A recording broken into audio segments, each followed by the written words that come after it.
Hello बच्चों, क्या हालचाल, कैसे आप सब। चलिए आ जाइए, मैं संजीव आप लोग का दोस्त अपने साइंस की पाठशाला में आप लोग का स्वागत करता हूं। दोस्तों आइए, आज की बहुत ही धमाकेदार क्लास हम लोग शुरू करने वाले हैं। रे ऑप्टिक्स का जो चैप्टर चल रहा है उस चैप्टर का आज लास्ट कंसेप्ट, लास्ट वीडियो है आज का ये चैप्टर है। आज के चैप्टर में बहुत ही इंपॉर्टेंट टॉपिक डिस्कस करने वाले हैं। जैसे कि आज हम लोग पढ़ेंगे पूर्ण आंतरिक परावर्तन, टोटल इंटरनल रिफ्लेक्शन के बारे में जानेंगे, और उससे रिलेटेड जो भी उदाहरण है, जैसे कि उससे रिलेटेड उदाहरण भी आते हैं, हीरा क्यों चमकता है, ठीक है। उसके बाद मृगमरीच का, गर्म और ठंडे प्रदेशों में मृगमरीच का, और ये चीज़ें मृगमरीच का क्या होती है, इन सारी चीज़ों को समझेंगे आज की क्लास में। और ये बोर्ड एग्जाम यानी 12th के बच्चों आपके लिए बेहद इंपॉर्टेंट क्लास है आज की क्लास। ये आप लोग जरूर शुरू से लास्ट तक देखिए। जैसे कि आप जानते हो बेटा कि मैं हर एक वीडियो में आपने सुना होगा कि सर क्या है, सर मतलब आप तो कहते रहते हो कि ये टॉपिक इंपॉर्टेंट है, ये टॉपिक इंपॉर्टेंट है। तो बेटा जान लो कि आप बोर्ड एग्जाम देने जा रहे हो, आप क्लास 12th के स्टूडेंट हो, और आप ये समझ लीजिए कि क्लास 12th तक यानी सही मायने में जो पढ़ाई लिखाई का सेशन है वो 12th तक ही चलता है। यानी अभी तक जो आप पढ़ते हो सर, इसके बाद कुछ नहीं। इसके बाद ना तो कोई पढ़ता है ना कोई पढ़ाता है, केवल बस मार्केट है बना हुआ है, उसमें आपको भागना है बस। आप समझ रहे हो मेरी बात को, मैं क्या कह रहा हूँ। जो भी एग्जाम आप देने जाओगे इसके बाद 12th के बाद, सारा एग्जाम आपको हमेशा इसी से रिलेटेड, इन्हीं सारी चीज, ये जो 6 है, 7th है, ठीक है, 8th है, 9th, 10th और 12th तक की चीजें ही यहाँ पे आती हैं। और अगर आप 12th तक अच्छे से पढ़ लो तो आपको आगे पढ़ने की कोई विशेष जरूरत पड़ेगी नहीं। आप समझ लो मेरी बात को, ठीक है। तो आ जाओ शुरू करेंगे। ये क्या लिखा है, करना है तो लड़ना पड़ेगा, और भंवर से लड़ो तुम, लहरों से उलझो, कब तक चलोगे किनारे किनारे। ये बात सही है। क्लास 12th के स्टूडेंट आ जाओ, वेरी शुरू करते हैं आज की क्लास को हम लोग। चलो बेटा, हेडिंग डालेंगे आप लोग, पूर्ण आंतरिक परावर्तन, टोटल इंटरनल रिफ्लेक्शन। हेडिंग डाल दीजिए आज की क्लास,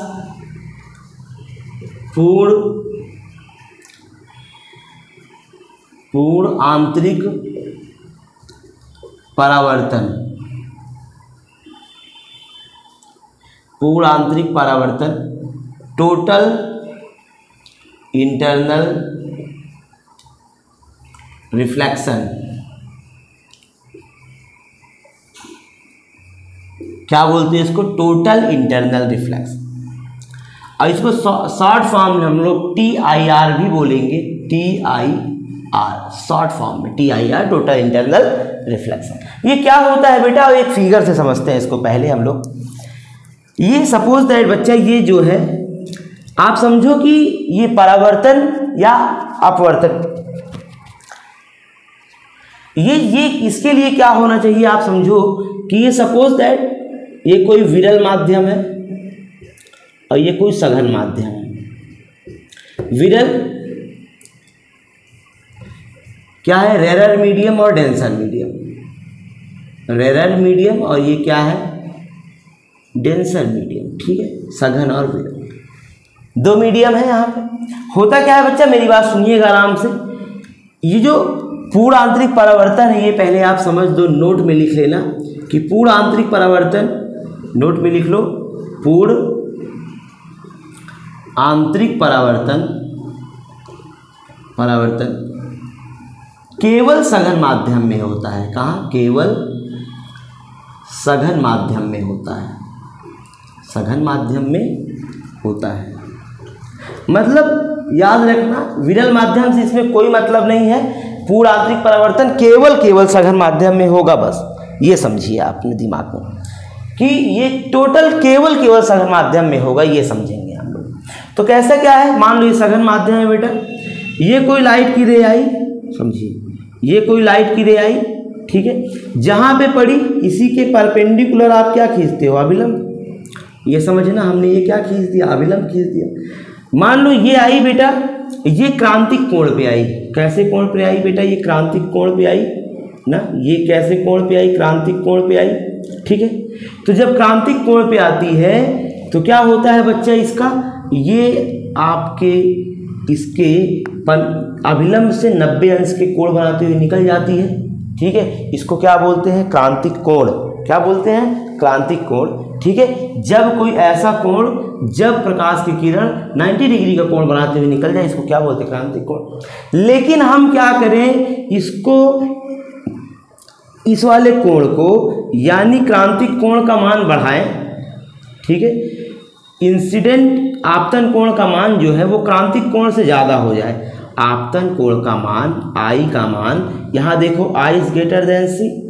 जब आपतन कोण का मान क्रांतिक कोण से ज़्यादा हो जाता है ना, तो प्रकाश क्या होता है, अपने ही माध्यम में यानी सघन से सघन में ही वापस लौट आती है। और ये जो वापस लौटी है इसी को बोलते हैं बेटा TIR, टोटल इंटरनल रिफ्लेक्शन, पूर्ण आंतरिक परावर्तन। यानी क्या बोलेंगे, सुनिएगा। जब कोई प्रकाश की किरण सघन माध्यम से, जब कोई प्रकाश की किरण क्रांतिक कोण से अधिक कोण पर आपतित होती है तो अपने ही माध्यम में पुनः वापस लौट आती है। और प्रकाश के सघन माध्यम से सघन माध्यम में ही परावर्तन होने की इसी घटना को, इसी फिनोमिना को हम लोग प्रकाश का पूर्ण आंतरिक परावर्तन कहते हैं। समझ में आया कि नहीं आया बेटा ये चीज़? ठीक है, इतना चीज़ फिगर बनाओ, फिर पढ़ते हम लोग इसको आगे।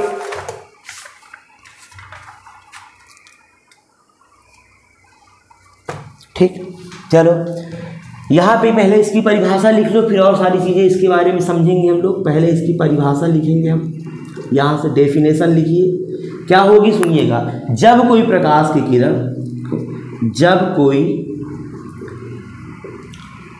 प्रकाश की किरण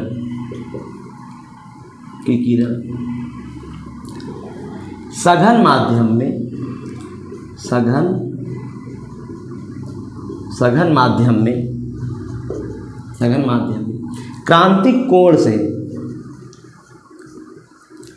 क्रांतिक कोण यानी C से अधिक कोण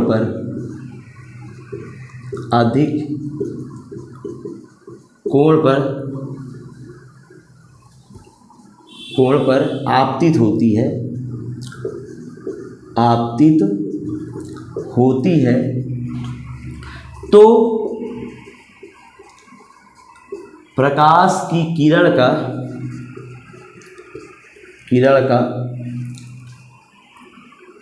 का परावर्तन हो जाता है। प्रकाश की किरण का सघन माध्यम से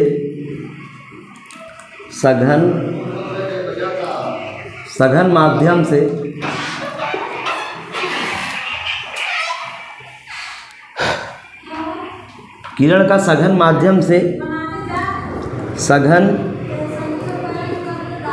माध्यम में प्रकाश के परावर्तन होने की इसी घटना को प्रकाश का पूर्ण आंतरिक परावर्तन कहते हैं। प्रकाश का पूर्ण आंतरिक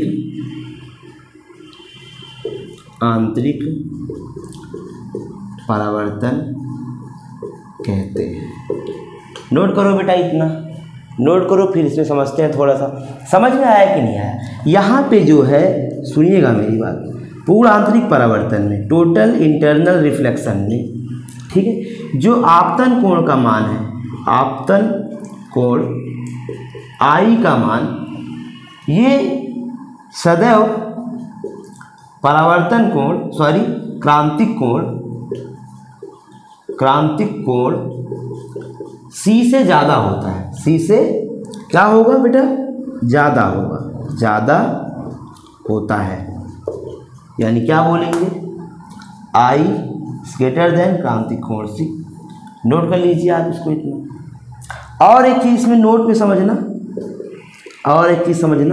कि जो क्रांतिक कोण में जो ऊर्जा होती है, इसमें ऊर्जा हानि नहीं होती है। यानी लाइट 1% भी वेस्ट नहीं जाती है। जितनी एनर्जी आई उतनी ही एनर्जी लाइट की रिफ्लेक्ट हो जाती है। याद रखिएगा कि क्रांतिक कोण में TIR, पूर्ण आंतरिक परावर्तन में, टोटल इंटरनल रिफ्लेक्शन में ऊर्जा हानि नहीं होती है। ठीक है, 100% ऊर्जा का परावर्तन होता है, परावर्तन होता है। ठीक, नोट कर लीजिए इतना, फिर आगे चलते हैं हम लोग। चलो, हो गया होगा बेटा, आइए खत्म कर दें ये। आओ पूर्ण आंतरिक परावर्तन के कुछ उदाहरण समझते हैं, उदाहरण देखते हैं हम लोग। रोक के नोट कर लिया करिए आप लोग, और थोड़ा सा पढ़ो, एक एक चीज़ को समझो। स्टार्टिंग से आप नोट्स बनाओ, काफ़ी बेहतर लगेगा पढ़ने में। नोट्स बना के पढ़ो, और ज़्यादा से ज़्यादा अपने 12th वाले बच्चों को शेयर करिए प्लीज़। आपसे रिक्वेस्ट करते हैं कि जो भी आप देख रहे हो वीडियो को, प्लीज़ अपने ग्रुप में, अपने व्हाट्सएप ग्रुप में हर जगह प्लीज़ शेयर कर दीजिए इसको, क्योंकि आप शेयर करेंगे तभी हम नए बच्चों तक पहुंच पाएंगे। शायद हो सकता है मेरी वजह से किसी बच्चे को थोड़ा बहुत कुछ समझ में आ जाए, तो प्लीज़ आप ये काम करिए। देखो बेटा, ये जो मार्केट में अजीब सी लोगों ने फैला रखा, ऑनलाइन कुछ नहीं होता, ऑनलाइन कुछ नहीं होता, ऐसा कुछ नहीं है। ऑनलाइन ही है जो बहुत सारे बच्चों को, जो गरीब बच्चों को भी, उनको एक बेहतर मुकाम तक पहुंचा सकते हैं। अगर आप देखो, आज अलग सर, फिजिक्स की दुनिया के बादशाह जिसे कहते हैं, उनकी कहानी आप देख लो कि वो अपना बैच स्टार्ट किया। आप खुद देख सकते हो कि ऑनलाइन बहुत कम पैसों में इतनी बेहतर एजुकेशन दे रहे हैं वो। ठीक है, नहीं तो ऑफलाइन चले जाओ, कोटा वगैरह चले जाओ, एक नॉर्मल बच्चा एफर्ट ही नहीं कर सकता, इतना खर्च आता है कोटा वगैरह का। जिस बच्चे के अंदर डेडिकेशन है वो ऑनलाइन पढ़ सकता है। ऑनलाइन पढ़ना या पढ़ाना एक बहुत संघर्ष का काम है बेटा, और जो बैठ के पढ़ लिया वो बहुत आगे निकल गया। ऑनलाइन की दुनिया है, उसको समझो। मैं तो हमेशा ऐसे टीचरों को भाई प्रणाम करता हूँ। अलग सर हो गए आपके, और खान सर हो गए, ओझा सर हो गए, मतलब ये सब महान आदमी। इन्होंने छोटे छोटे पैकेज में, खान सर की महानता, बहुत कम पैसों में अपना बैच लॉन्च करते हैं, और बहुत से गरीब बच्चों को जिनके पास इतना नहीं है कि वो इतना ज़्यादा फीस पे कर सके कहीं ऑफलाइन जाके। ऑफलाइन हो सकता है, ऑफलाइन ये लोग भी ज़्यादा पैसा लेते होंगे, लेकिन ऑनलाइन में तो देते हैं ना कम में कम। आप अपने टाइम के हिसाब से पढ़ सकते हो, तो online is a better. Online से बेहतर कुछ भी नहीं, आप समझिए। बहुत बच्चे हैं जो कहते हैं सिलेक्शन नहीं होता, क्या ऑफलाइन वालों का सिलेक्शन हो जाता है क्या हर बार? बहुत से बच्चे ऐसे थे जिनको ऑफलाइन पढ़ने जाते हैं नहीं होता है। ऑनलाइन में बहुत से बच्चे ऐसे हैं जिनका नहीं होता है। तो ये ऑनलाइन और ऑफलाइन पे डिपेंड नहीं करता, ये बच्चे के डेडिकेशन पे डिपेंड करता है। आपका कहीं भी सिलेक्शन होना या ना होना, ये आपकी जिम्मेदारी है। बहुत सारे बच्चे हैं उस सिचुएशन में रह के सिलेक्शन पा जाते हैं। आपको भी तो वही सिचुएशन है। कहते टाइम कम पड़ गया, 24 घंटे के अलावा क्या किसी के पास टाइम होता है क्या? आप खुद समझो कि लाइफ में सबको बेहतर नहीं मिलता है, लेकिन इसीलिए मैं तो ये कहता हूँ कि अगर बेहतर एजुकेशन चाहिए, हर चीज़ बेहतर चाहिए, तो आपको ऑनलाइन आना पड़ेगा। ऑनलाइन कोई भी टीचर आपसे ज़्यादा बगैती नहीं करता है, बहुत पैक पैटर्न देता है, और हर एक चीज़ बेहतर तरीके से समझाने की कोशिश करता है। ऑनलाइन पढ़ के देखो आप, ठीक है दोस्तों। तो प्लीज़ शेयर और सब्सक्राइब जरूर कर दीजिएगा चैनल को।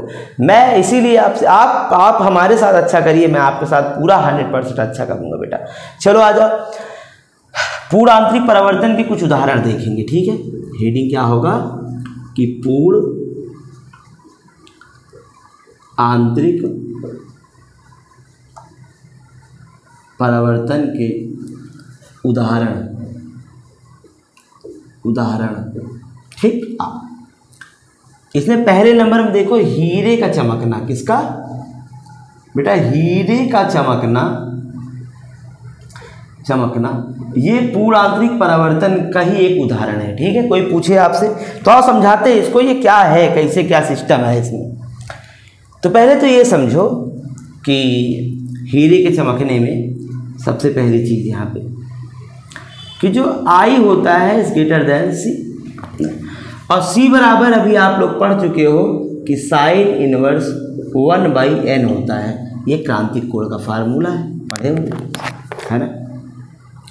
यहाँ देखो कि जो ये TIR total internal reflection is equal to I is greater than C। अगर मैं TIR I is greater than C की जगह हम साइन इनवर्स 1/n लिख सकते हैं कि नहीं लिख सकते? समझिएगा थोड़ा आराम से, बहुत प्यार से, ठीक है। ये TIR है, I is greater than sine inverse 1/n। n की जगह हीरे का अपवर्तनांक कितना होता है? हीरे का अपवर्तनांक तो जानते हो ना क्या होता है? अगर नहीं जानते हो तो पीछे आप क्लास देख सकते हो, अपवर्तनांक बहुत तगड़े तरीके से पढ़ाए ना, विश्वास हो जाके देख लो। हीरे का अपवर्तनांक होता है बेटा 12/5। कितना होता है? 12/5। तो n का मान कितना होगा? 12/5, ठीक है। तो TIR equal to I is greater than sine inverse 1/5/12। और साइन इनवर्स 5/12 की जब मान निकालोगे आप, TIR बराबर I ग्रेटर देन, इसके पूरे का मान कितना होता है? 24 डिग्री। यानी याद रख लीजिए कि हीरा किस कारण से चमकता है? हीरे के फलक पे पड़ने वाला प्रकाश का जो किरण है वो 24 डिग्री से अधिक कोण पर जब पड़ता है तो हीरे के अंदर जैसे ये समझो, ये मान लो हीरा है बेटा, ये हीरा है, समझना, ये क्या है? ये हीरा है। तो हीरे के फलक में जैसे ये पड़ा, ये यहाँ पे पड़ा ना, मान लो ये इसका वो हो गया, अभिलंब हो गया। तो यहाँ पे जो पड़ा, तो जो ये आपतन कोण का मान होगा, ये I जो होगा वो 24 डिग्री से ज़्यादा होगा। तो यहाँ पे पड़ा तो इसका क्या हो जाएगा? पूरा आंतरिक परावर्तन हो जाएगा, ठीक है। ये सघन माध्यम से जब ये पड़ा, ये प्रकाश सघन माध्यम में रिफ्लेक्ट हो गया, ठीक है। यहाँ पे जैसे पड़ा तो ये अभिलंब हो गया, समझो मेरी बात को, ये फलक के परपेंडिकुलर, फिर ये सघन माध्यम में ही रिफ्लेक्ट हो जाएगा। तो ऐसे पढ़ते पढ़ते ये क्या होता है ना बेटा, ऐसे ही हीरे में ही ये प्रकाश बराबर मूव करता रहता है, जिसके कारण से हीरा प्रॉपर टाइम क्या होता रहता है? चमकता रहता है। समझ में आया कि नहीं आया? ठीक है। तो यहाँ पे पहले आप थोड़ा सा इसकी थ्योरी लिख लेना यहाँ पे कि जब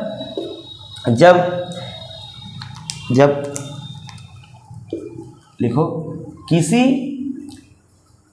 हीरे के फलक पर, फलक मतलब ये होता है, ठीक है, यहाँ से ये हो गया फलक, ये हो गया, ये क्या, ये सब फलक है हीरे। जब किसी हीरे के फलक पर प्रकाश की किरण 24 डिग्री से अधिक कोण पर आपतित होती है, क्या आपतित होती है, जब किसी हीरे के फलक पर प्रकाश की किरण 24 डिग्री से अधिक कोण पर आपतित होती है, तो प्रकाश की किरण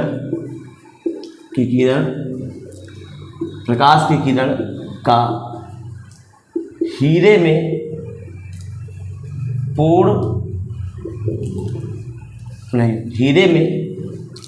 में तो प्रकाश की किरण का हीरे में लगातार परावर्तन होता रहता है, जिसके कारण हीरा चमकता रहता है, ठीक है, चमकता रहता है, जिसके कारण क्या, हीरा चमकता रहता है।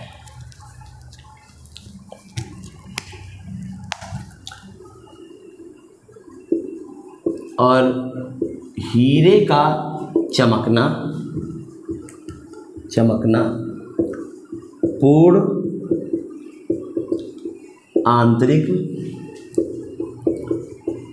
परावर्तन का उदाहरण है। नोट कर लो इसको इतना, ये थोड़ा सा नोट पॉइंट में लिखेंगे, यहाँ पे हम नोट पॉइंट में लिखेंगे बेटा, थोड़ा सा कुछ नोट पॉइंट में ये लिखेंगे, समझिएगा कि हीरे का जो अपवर्तनांक होता है, हीरे का अपवर्तनांक ज़्यादा होता है। क्या होता है? ज़्यादा होने के कारण क्रांतिक कोण का मान, क्रांतिक कोण का मान बहुत कम होता है। क्या होता है बेटा? बहुत कम होता है। ठीक है, बहुत कम होता है।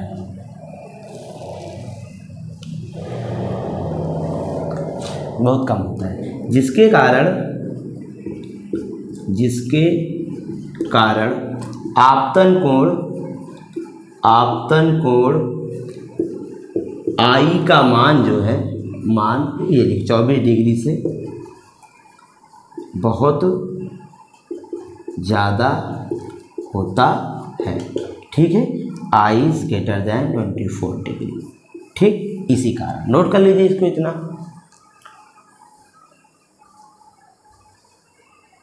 ठीक, इतना समझ में आया कि नहीं आया? और एक ही समझिए, तो क्या ये एक बार प्रकाश जाने से निरंतर ये होता रहेगा क्या? नहीं होगा। क्या? जब आपतन कोण आई का मान 24 डिग्री से कम हो जाएगा, 24 डिग्री से क्या हो जाएगा बेटा? कम हो जाएगा, तो हीरे से क्या होगा? प्रकाश ऑटोमेटिक निकल जाएगा। ये भी आप लिख लीजिए यहाँ पे, नोट डाल के यहाँ पे लिख लीजिए बेटा, कि यहाँ पे लिख लीजिए, जब आपतन कोण आई का मान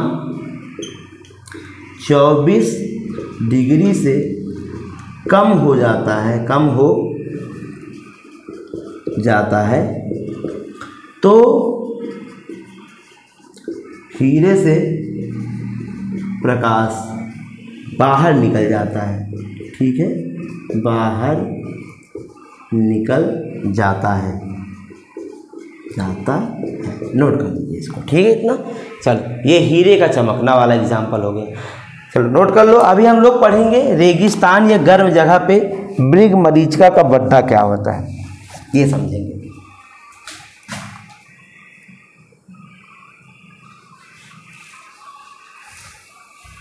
चलो बेटा, खत्म कर दें इसको पूरा। आ जाइए,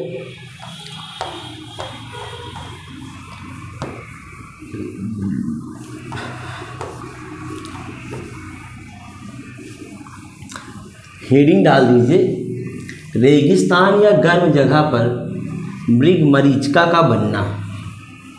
अभी बताते हैं ये मृग मरीचिका क्या है।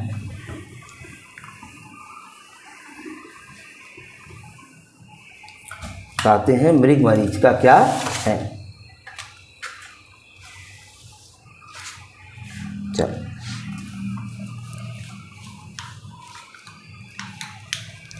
हेडिंग दूसरे नंबर पे डाल दीजिए बेटा,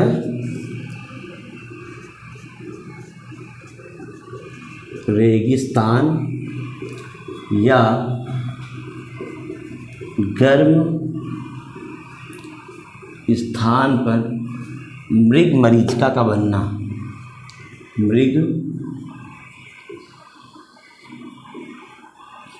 मृग मरीचिका का बनना। ठीक है, मृग मरीचिका क्या है ये समझेंगे। चलो, यहाँ पे एक शब्द आया बेटा, ये आया मृग मरीचिका। ये मृग मरीचिका क्या है, पहले इसके बारे में समझो। मृग मरीचिका का मतलब होता है भ्रम। क्या होता है? भ्रम।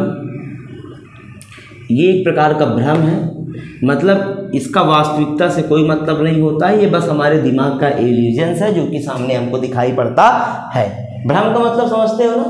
ठीक है, तो ये भ्रम है कुल मिला के। मृग मरीचिका का मतलब होता है भ्रम। ये नाम कहाँ से आया सर, ये मृग मरीचिका क्या है? तो आपने अगर रामायण सुनी देखी हो कभी, रामायण को जानते होंगे आप। भाई रामायण हिंदू धर्म का सबसे महान ग्रंथ है और होना भी चाहिए, क्योंकि इसमें जीवन जीने के तरीक़ों को बताया गया, कैसे एक सामान्य इंसान के भगवान बनने की तैयारी। देखो, कुछ साधारण से नियम का पालन करके आप भी भगवान बन सकते हो, क्योंकि इंसान ही तो भगवान है।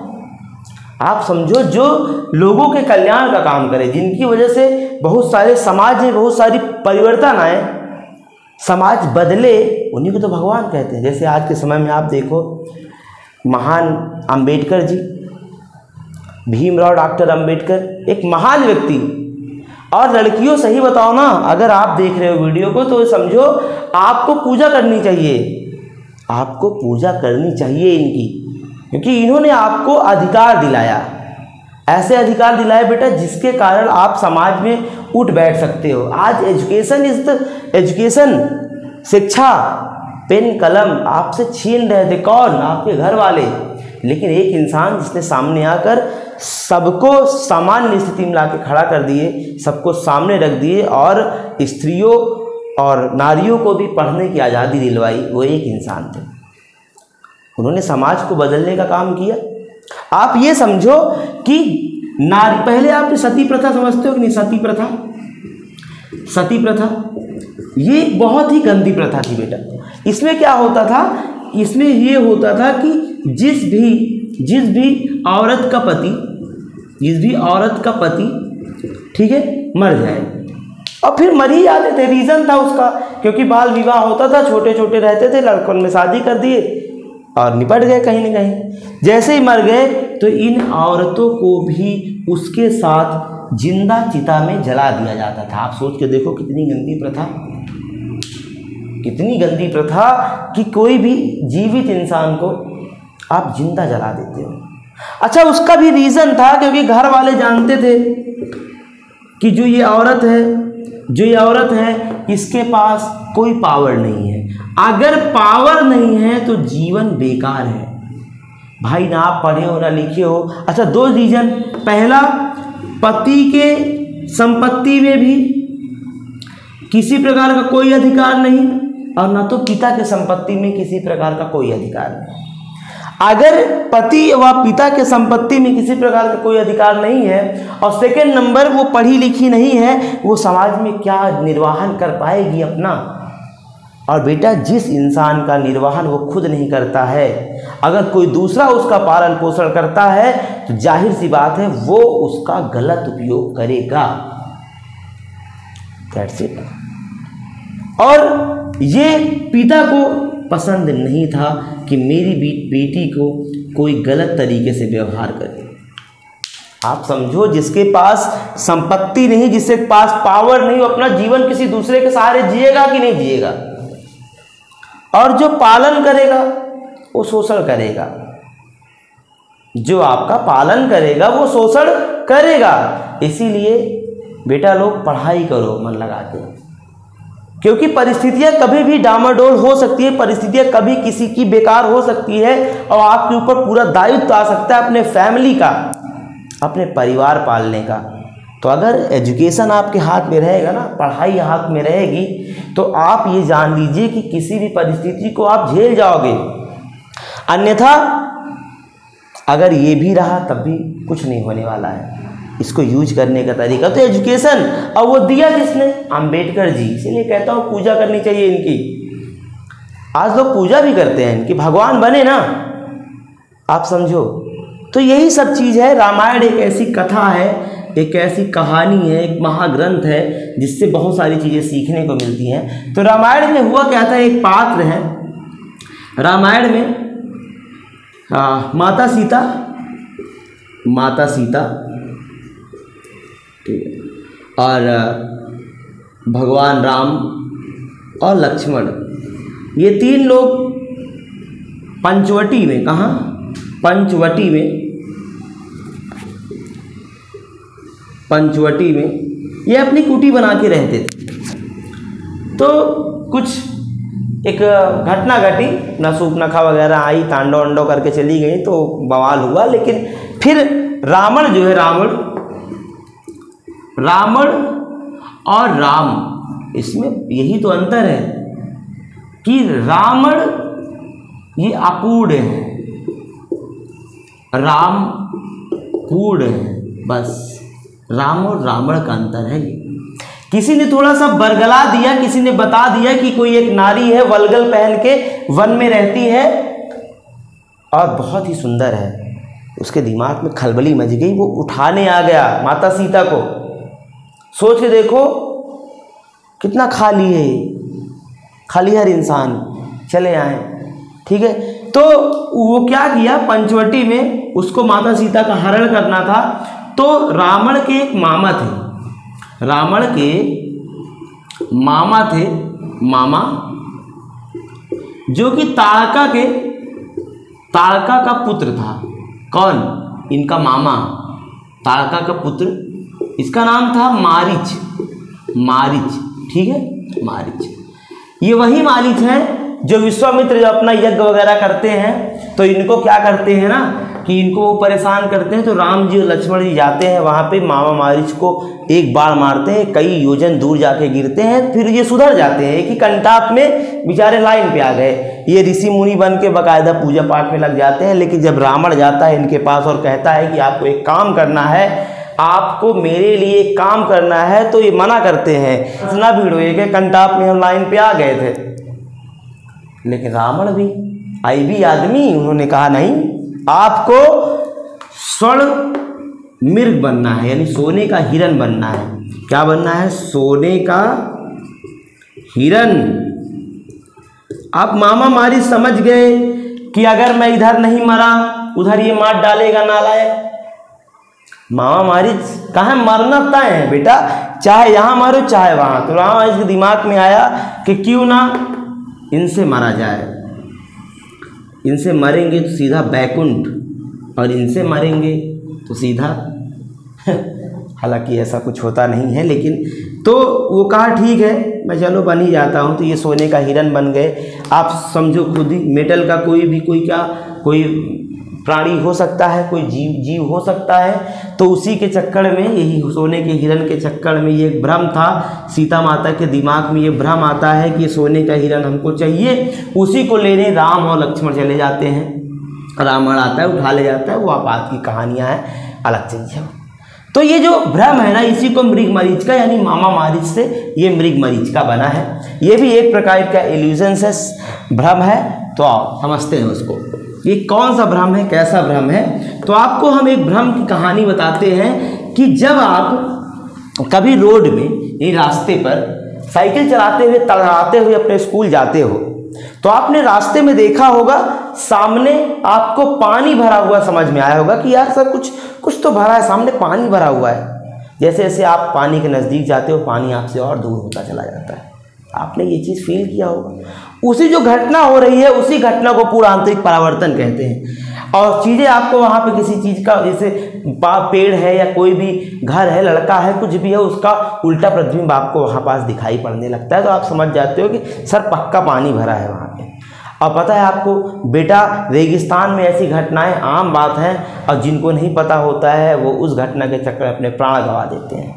आइए आप भी जान लो इस घटना को कैसे समझेंगे, पूरी कहानी को सुनिएगा मेरी बात आराम से। चलिए बेटा आओ इसको समझते हैं क्या होता है। एक फिगर से समझेंगे इसको, आराम से, बड़े प्यार से समझेंगे इसको। यहाँ पे देखो, पहले हम एक फिगर बनाते हैं कुछ अच्छा सा, ठीक है। ये एटमॉस्फेरिक लेयर है। हमको और आपको पता है कि आपके आसपास चारों तरफ वातावरण की परत है, ठीक है, वायुमंडल की, जो कि अपने अपने अपवर्तनांक के कारण क्या होती हैं, एक दूसरे से सघन और विरल होती हैं। जैसे ये एक निचला तल है, कैसा तल है बेटा, ये निचला तल है, निचला तल है। तो ये क्या होगा, जाहिर सी बात है, इसका ताप जो होगा बेटा, टेम्परेचर, वो क्या होगा, गर्म होगा, ज़्यादा होगा कि नहीं होगा, टेम्परेचर क्या होगा, ज़्यादा होगा। अगर निचला तल है, इसका टेम्परेचर ज़्यादा, तो बेटा इसका n क्या होगा, कम होगा, अपवर्तनांक क्या कम होगा। ताप ज़्यादा तो हवा क्या होंगी, दूर दूर होंगी, और दूर दूर होंगी तो अपवर्तनांक क्या होगा, कम होगा। अगर अपवर्तनांक कम तो माध्यम क्या हो जाएगा, सघन। माध्यम क्या हो जाएगा, सघन। आप समझो, जैसे माध्यम क्या सघन है, माध्यम विरल, माध्यम क्या हो जाएगा बेटा, विरल।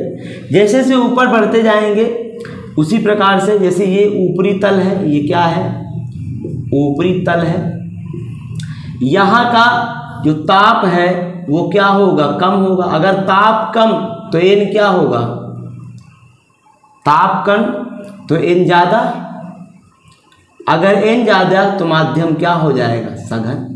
समझो मेरी बात को बड़े आराम से बेटा, ये ऐसी घटना है जो हमको समझनी है यहाँ पे। तो ये है आप हो, मान लो आप हैं ये आप जो है साइकिल से अपने स्कूल से जो है, हमारी साइकिल जो बड़ी अजीब बनती है, ज़रा सा बुरा मत मानिएगा आप ना, ये आप हैं ना, ठीक। ये आप बैठे हुए हो और साइकिल से बढ़े आराम से स्कूल जा रहे हो ना। आपने क्या देखा, सामने एक पेड़ है आपके,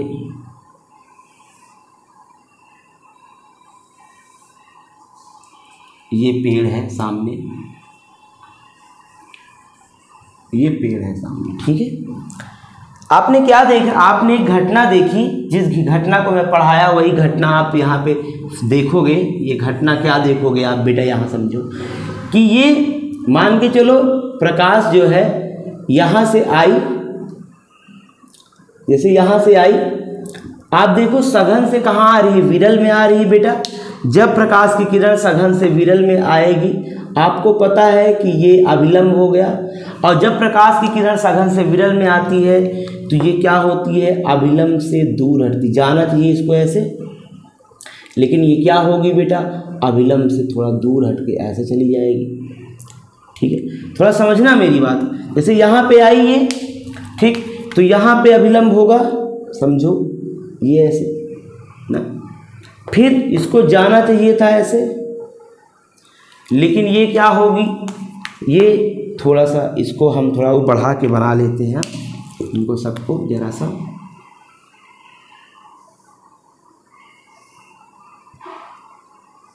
ठीक है। जाना चाहिए इसको ऐसे, लेकिन ये फिर से थोड़ा सा रिफ्लेक्ट होके चली जाती है।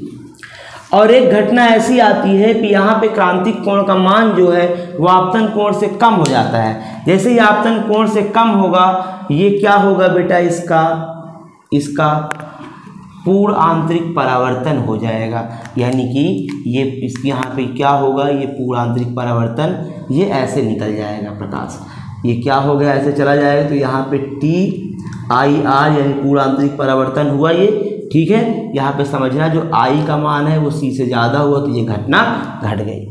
फिर क्या होता है बेटा, यहाँ पे समझो जैसे प्रकाश की किरण है, एक किरण ये आई, दूसरी किरण ये आई, ठीक।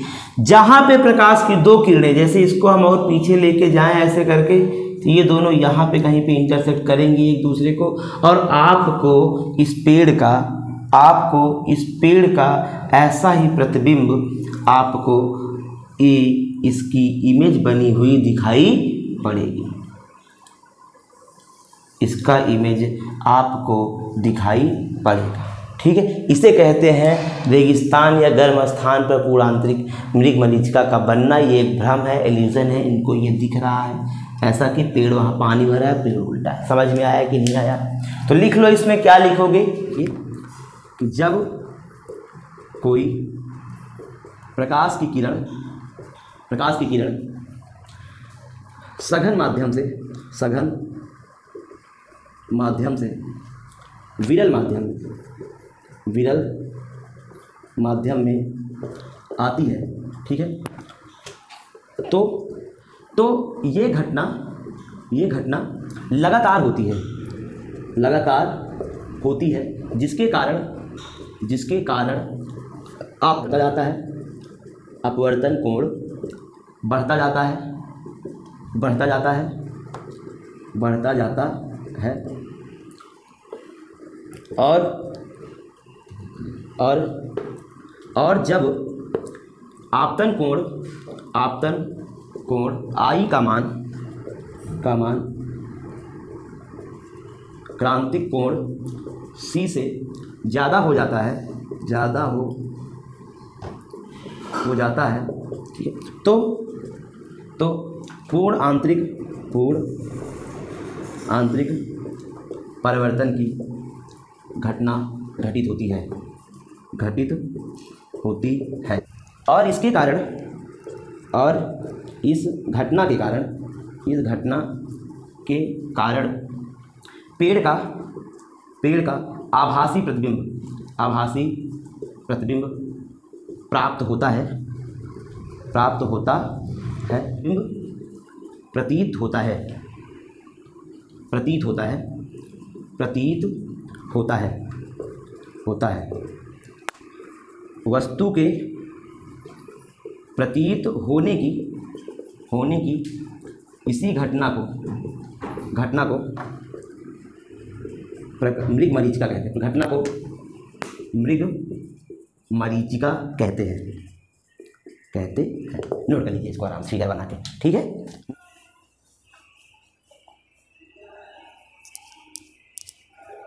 चलिए, हो गया होगा बेटा ये। चलो नोट कर लीजिए, हेडिंग डाल दीजिए ठंडे प्रदेशों की मरीचिका। ठंडे प्रदेशों में क्या होता है आओ समझते हैं उसको। देखो ठंडे प्रदेशों में सेम इसके डिफरेंट होगा, सेम इसका उल्टा होगा ठंडे प्रदेशों के लिए, ठीक है। आओ समझते हैं कैसे क्या है वहाँ पे। कोई भी पूछ सकता है, कैसे भी इसकी थ्योरी आएगी बेटा तो आप आसानी से लिख सकते हो। हेडिंग डाल दीजिए ठंडे प्रदेशों की मरीचिका। ठंडे प्रदेशों की मरीचिका। देखो होता क्या है ठंडे प्रदेशों की मरीचिका में समझो बेटा। जैसे समझो, मान लो आप मनाली गए। मनाली कब जाओगे आप? शादी ब्याह हो जाएगा तो आप जाओगे अपने पत्नी के साथ घूमने टहलने। ऐसे भी लोग जाते हैं, ठीक है। कुछ लोग ऐसे भी जाते हैं और सही बात है, सबको सफ़र करना चाहिए, हमेशा घूमते रहना चाहिए। घूमने से बहुत सारी नॉलेज क्लियर होती है, समझो मेरी बात को बेटा। मान लो आप मनाली गए हो। कहाँ गए हो? मनाली। आप दो लोग हो, ये आप हो, ठीक, आप हो ये, और आपने अपनी पत्नी का पर्स टांग रखा है। हनीमून पे गए हो आप, मस्त घूमने टहलने, और ये आपकी पत्नी है, ठीक है। आप दोनों लोग हनीमून पे गए कि मनाली गए हो। मान लो ना जगह ठंडी जगह है, वहाँ मान लो बर्फ़ पड़ी हुई है। क्या पड़ी हुई बेटा? बर्फ़ पड़ी हुई है वहाँ पे। जब बर्फ़ पड़ी रहेगी तो आपको पता है कि ये तल पे बर्फ़ पड़ी रहती है, आसमान में तो उड़ी नहीं रहेगी बर्फ़, ठीक है। तो होगा क्या, बर्फ़ पड़ी रहने के कारण ये जो निचला तल है इसका, निचला तल है जो, समझना कि बर्फ़ पड़ी रहने के कारण जो ये निचला तल है ये क्या होगा? इसका ताप कम होगा। अगर ताप कम तो n क्या होगा? ज़्यादा होगा। अगर n ज़्यादा तो माध्यम कैसा होगा? माध्यम सघन होगा। क्या होगा बेटा? सघन होगा। समझना थोड़ा सा मेरी बात को। जैसे जैसे ऊपर जाएंगे, ऊपर यहाँ पर ताप क्या होगा? बढ़ता जाएगा। ये ऊपरी तल है बेटा, ऊपरी तल, ताप क्या होगा? ज़्यादा होगा। अगर ताप ज़्यादा तो n क्या? कम। अगर n कम तो माध्यम विरल। समझना थोड़ा सा मेरी बात। तभी ये आपकी पत्नी ने क्या देखा यहाँ पे, समझो मेरी बात को बेटा। दूर से कोई एक बुढ़ा है या कोई आदमी है जो कि ऐसे चला आ रहा है अपना, ठीक है। तो ये प्रकाश की किरण मान लो यहाँ से निकली बेटा, प्रकाश की किरण यहाँ से निकली, यहाँ पे पड़ी। समझो मेरी बात को आराम। जब सघन से विरल में जाएंगी, ये क्या है? मान लो अभिलंब है। थोड़ा समझना इसको आराम से, फिगर को। अभिलंब है, सघन से विरल में जाएंगी। आपको पता है जाना चाहिए इसको ऐसे, लेकिन क्या होगा बेटा? ये अभिलंब से दूर हट जाएंगी। जैसे ही अभिलंब से दूर हटेंगी ये ऐसे चली जाएंगी। मान लो यहाँ पे पड़ी ये, तो ये अभिलंब हुआ इसका। ये क्या हुआ बेटा? अभिलंब हुआ। जाना चाहिए इसको ऐसे, लेकिन होगा क्या? ये अभिलंब से दूर हट जाएगी तो ऐसे चली जाएगी, ठीक है। ऐसे चली जाएगी, ठीक है। एक अवस्था ऐसी आएगी, ये बार बार अपवर्तन कोण के बढ़ने के कारण बेटा एक अवस्था ऐसी आती है जब ये जो है इसका क्या होता है ना, इसका पूर्ण आंतरिक परावर्तन हो जाता है। यानी ये जो है ये सघन माध्यम से सघन माध्यम में ही रिफ्लेक्ट हो जाती है। जब सघन माध्यम से सघन माध्यम में रिफ्लेक्ट हो जाएगी तो ये ऐसे चला। और इसका प्रतिबिंब बनाना है, अगर प्रतिबिंब बनाना है तो आपको क्या करना पड़ेगा, एक किरण ये भी खींचनी पड़ेगी। तो इसको जब आप पीछे लेके जाओगे बेटा, मान लो यहाँ आप लेके गए, तो इस आदमी का उल्टा प्रतिबिंब यहाँ पे बना हुआ दिखाई पड़ेगा। और आपकी औरत को ये आदमी, आपकी पत्नी को या जो भी, इसको ये आदमी उल्टा दिखाई पड़ेगा। कैसा दिखाई पड़ेगा, उल्टा दिखाई पड़ेगा। अगर ये संजीव सर की क्लास नहीं देखी होंगी तो ये डर जाएंगी, फिर जैसे वापस आओगे तो इनको आपको झराना फुकाना पड़ेगा, आपको ओझा पंडा के पास ले जाना पड़ेगा। उससे ज़्यादा ले जाने से बेहतर है आप संजीव सर की क्लास दिखा दो, जिसके कारण उसको ये एलिजेंस ना हो कि वो आदमी यहाँ और उसका उल्टा प्रतिबिंब ऊपर दिख रहा है, भूत ऊत का मैटर है कुछ, और औरतें जल्दी डर जाती हैं। आप समझ रहे हो मेरी बात। इसको मेरी क्लास दिखाओ भैया, हनीमून जाने से पहले दोस्तों प्लीज़ हमारी क्लास दिखा दीजिएगा, नहीं आके आपको ना ओझा पंडा को खर्च करना पड़े। इससे बेहतर है 10 मिनट की क्लास दिखा दो आप आराम से। यहाँ पे कि ठंडे प्रदेशों में तल पर बर्फ जमी होने के कारण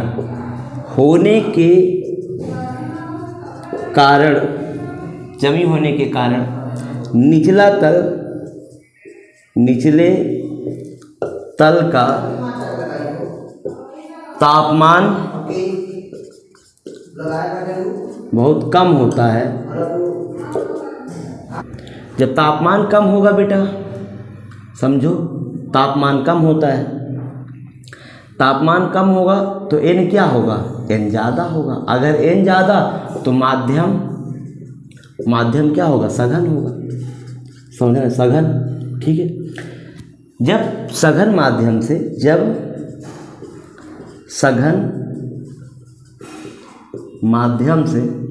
ठीक है, प्रकाश की किरण विरल माध्यम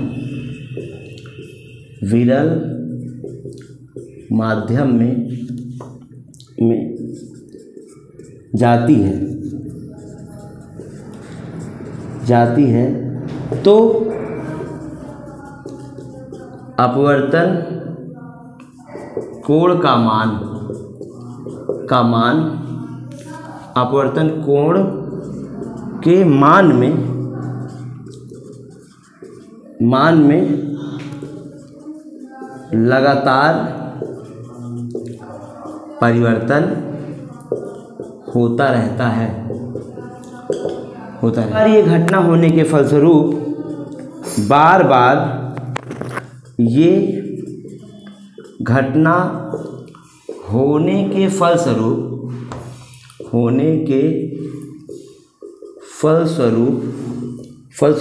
आपतन कोण आई का मान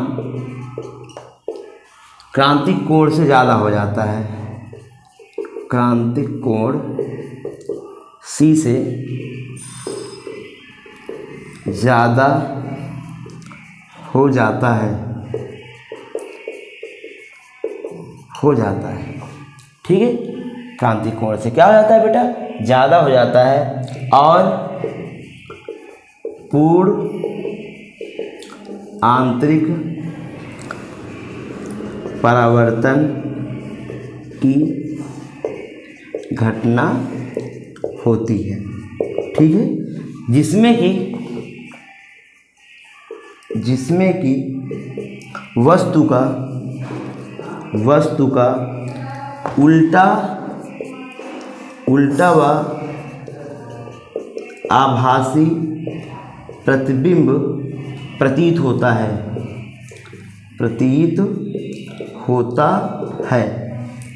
और वस्तु के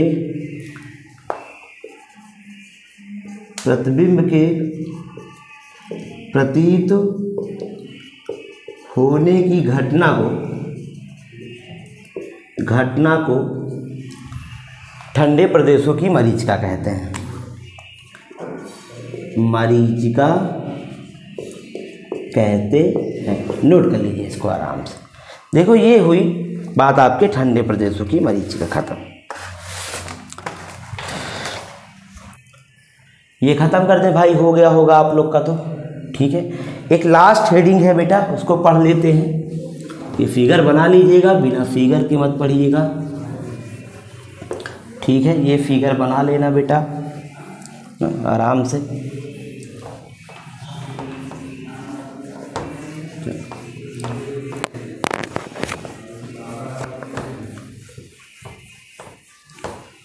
हेडिंग डाल दीजिए प्रकाशिक तंतु।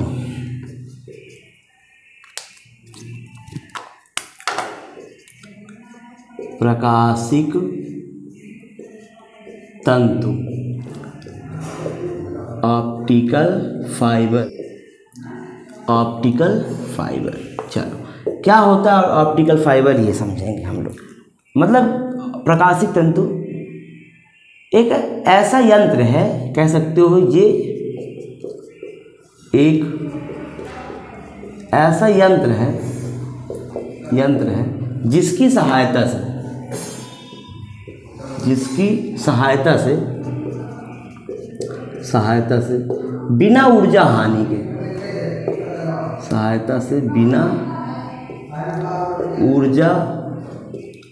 के प्रकाश को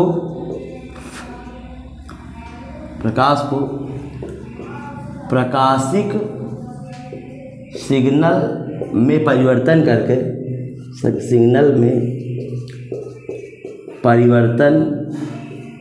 करके एक स्थान से दूसरे स्थान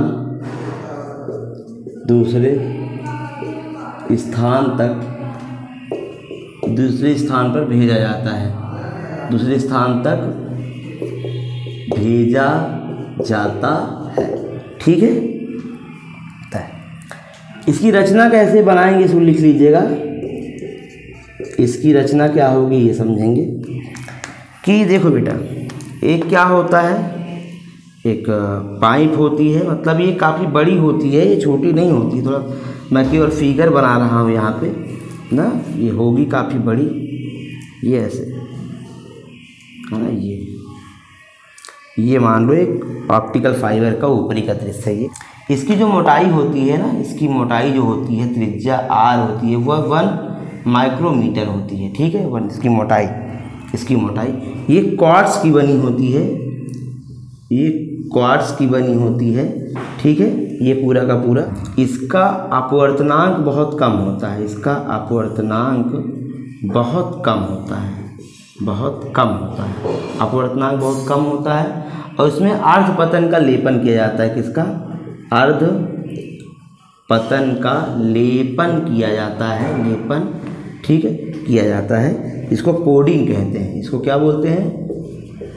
कोडिंग कहते हैं, ठीक है। समझना मेरी बात को आराम से। इसमें क्या होता है ना बेटा, ठीक है, ये जैसे कोडिंग की जाती है, इसमें आराम समझो, इसमें ऐसे कोडिंग की जाती है। इसमें कि जब प्रकाशिक सिग्नल को इसमें भेजा जाता है, मान के चलो ना, इसको भेजे यहाँ पे हिट किया ना, तो ये समझेंगे कि मान के चलो ये अभिलंब है, तो ये क्या करेगा ना, इसी में पुनः इसको क्या करता है, ये रिफ्लेक्ट कर देता है इसे। अब यहाँ पड़ता है तो यहाँ पे अभिलंब ये इसको कर देता है, तो यानी यहाँ पे प्रॉपर जो है इसका पूर्ण आंतरिक परावर्तन होता है और बिना ऊर्जा हानि के ये क्या करता है ना, इसको एक स्थान से दूसरे स्थान तक भेज देता है, ठीक है। कि प्रकाशिक तंतु में क्वार्ट्ज की बनी हुई एक पतली नली होती है, जिसकी मोटाई 1 माइक्रोमीटर होती है, जिसके ऊपर एक कम अपवर्तनांक वाले पदार्थ का लेपन किया जाता है, जिसको अर्धपतन या कोडिंग कहते हैं। इसका अपवर्तनांक निचली परत से कम होता है। जब इस पर प्रकाश की किरण आपतित होती है तो नली के भीतर पूर्ण आंतरिक परावर्तन की घटना होती है। इस घटना में कोई ऊर्जा हानि नहीं होती है बेटा, नोट कर लीजिए इसको, ठीक है। इतना फिगर बना दी। तो ये रही आज की क्लास को यहीं पर ख़त्म करते हैं दोस्तों। मिलते हैं आप लोग से नेक्स्ट वीडियो में, तब तक के लिए thank you, good night, bye.